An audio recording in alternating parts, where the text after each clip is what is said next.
It is harvest time for Vladimir and his workers. These Ukrainian farmers grow wheat, sunflowers, and corn across 1,500 hectares. Our season started. We just filled our first truck and will now send the first batch to the warehouse. Volodymyr is anxious that Russia may not renew its grain export deal. He was counting on selling his crop abroad.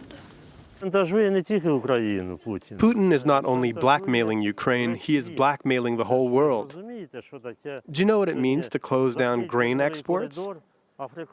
It means that African countries will starve and our grain will rot here.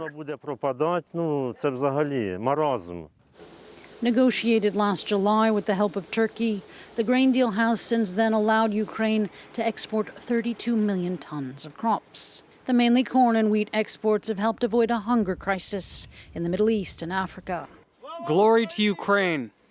For those in the Ukrainian agriculture industry, renewing the agreement is essential to avoid losing their livelihoods and to keep what happened last year from repeating itself. In Volodymyr's warehouse, the losses he incurred after Russia blocked sea exports are still ever present.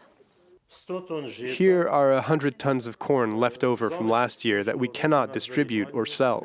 We lost $50 per ton. Having to store the crop for a long time is a big problem for us as producers and farmers. It's a disaster. To limit the damage, Ukrainian authorities are trying to open up new export routes. We've developed alternative routes that are not limited to the Black Sea ports, but rather ones along rivers. We're also developing rail and bus transport to our Western partners through Poland. Ukraine's harvest will not wait for drawn-out diplomatic negotiations. A collapsed grain deal runs both the risk that the corn and wheat will spoil, but it could also send global crop prices through the roof.